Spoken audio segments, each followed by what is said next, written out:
His ability to play the father was a recurring theme. In 1985 on Dallas, Nicholas played the head of the Texas Energy Commission, Nathan Billings. The character was blackmailed by J.R. Ewing.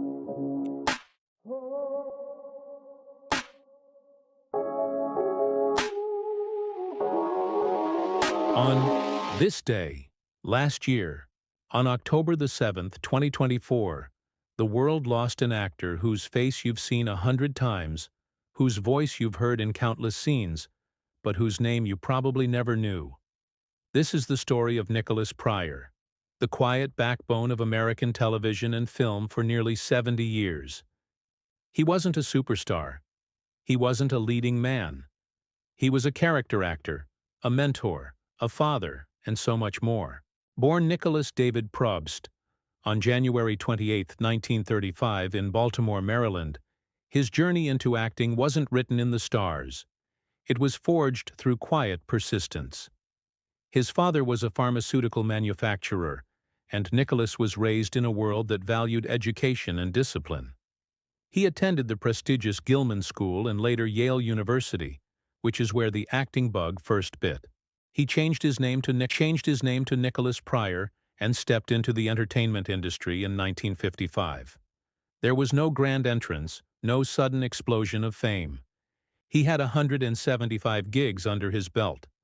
His early career was built on modest roles, soap operas, stage plays, and bit parts. But even in those small moments, his presence was undeniable. You could feel the weight and authenticity he brought to every character. In 1964, he joined the original cast of the soap opera Another World, playing Tom Baxter. The character was killed off after just 6 months, but that didn't stop him. Pryor just kept going, kept working, kept honing his craft. The 1970s saw him branch out into film. He appeared in movies like The Happy Hooker, in the first of 3 films on the life of Xaviera Hollander, the famous hooker from Holland in 1975. Pryor played the part of Carl Gordon. And The Gumball Rally. Pryor played the role of Professor Samuel Graves in the 1976 cult film, where he played a nervous college professor with perfect comedic timing. He could make you laugh, make you think, and make you feel, all with a subtle turn of a phrase or a simple glance. Then came the roles that would cement his face in our collective memory. He was in Damien, Omen 2 in 1978, a classic horror sequel. He was known for playing Dr. Charles Warren. In 1980, he was in Airplane, the classic spoof comedy film directed by Jim Abrahams, David Zucker, and Jerry Zucker, which parodies disaster movies with its story of a traumatized ex-fighter pilot, Robert Hayes, who must land a commercial airliner after the passengers and crew fall ill from food poisoning. The film features a large cast, including Leslie Nielsen, and is known for its clever gags, puns, and memorable scenes. And who could forget 1983's Risky Business? He played Joel Goodson Sr., Tom Cruise's stern but ultimately concerned father. That role was classic Pryor, the quintessential authority figure, the father figure, the man who represented stability in a world of teenage rebellion. His ability to play the father was a recurring theme. In 1985 on Dallas, Nicholas played the head of the Texas Energy Commission, Nathan Billings. The character was blackmailed by J.R. Ewing. In 1987, he was the estranged father of Robert Downey Jr.'s character in Less Than Zero, a performance filled with quiet pain and regret. He worked alongside some of the biggest names in Hollywood, Jack Nicholson, Kurt Russell, Ewan McGregor, in films like The Falcon and the Snowman, Pacific Heights, Executive Decision, and Collateral Damage. The Chamber, a 1996 film that starred Chris O'Donnell, Gene Hackman, and Faye Dunaway, about a young man fresh out of law school who tries to win a reprieve for his racist grandfather who is on death row, where he played Judge Flynn F. Slattery. But Nicholas Pryor never chased the spotlight. He let the work speak for itself. He wasn't about being famous. He was about being good. If you grew up watching television in the 1990s, you definitely knew his face. On Beverly Hills, 90210, he was Chancellor A. Milton Arnold, the stern but fair head of California University, and the father of Claire, played by Kathleen Robertson. He brought a level of gravitas to the teen drama, a steady hand that grounded the show's more dramatic storylines. For soap opera fans, he was a fixture. He played Victor Collins on General Hospital, and its spin-off, Port Charles, appearing in over 300 episodes from 1997 to 2002. His on-screen son, Kevin Collins, was played by actor John Lindstrom, who later described Pryor as an actor's actor, a mentor, a confidant, and even a father figure beyond the screen. That was the thing about Nicholas Pryor. He wasn't just playing fathers.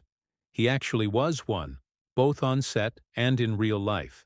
His last known role was in 2021 in the Halloween franchise when he played a morgue doctor in Halloween Kills, about surviving victims of Michael Myers form a vigilante mob and vow to end his reign of terror. Although IMDb lists an upcoming short in post-production, directed by Chip Hackler called First Memory, which has yet to be released, about a directionless young man who makes a choice that changes his past and future. Filmed in his hometown of Wilmington, North Carolina, USA. His personal life was far from the Hollywood cliché. After 3 earlier marriages, he found lasting love with actress Christine Belford, whom he married in 1993.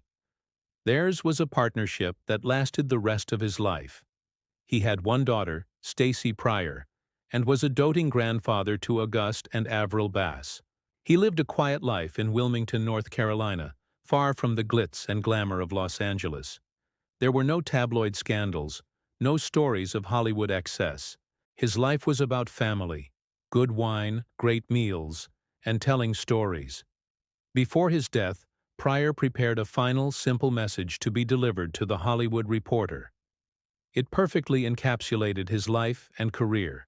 It read, "Nicholas Pryor was enormously grateful to have been, for nearly 70 years, a working actor. Not a star, not a celebrity. A working actor. That's all he ever wanted to be. And he achieved it with a grace and consistency that few can match." On this day last year, October 7, 2024, Nicholas Pryor passed away from cancer at his home in Wilmington. He was 89 years old. He died surrounded by his family. There was no red carpet, no flashing cameras, no dramatic headlines, just love. His death was announced quietly by his wife, Christine, and he was honored by colleagues and friends across the industry who remembered him not just for his talent, but for his kindness and professionalism. Nicholas Pryor never won an Oscar. He never headlined a blockbuster, but he was always there, in the background, in the margins. In the moments that made a scene, he made a story feel real. He was the actor who made you believe. He was the face you knew, the voice you recognized, the presence you felt. He left behind a legacy not of fame, but of something far more valuable: consistency, humility, and grace. He showed up, he did the work, and he made everything he was in just a little bit better. This time last year, Nicholas Pryor's own story has come to a close. So let's take a moment to remember the actor we all knew, even if we didn't know his name. Rest in peace, Nicholas Pryor. You won't be forgotten. Thank you so much for watching and taking this trip down Tribute Lane. If you enjoyed this look back at a truly remarkable career, please consider liking this video. And if you like these This Time Last Year videos, please consider subscribing for more of them. I hope to see you in the next one.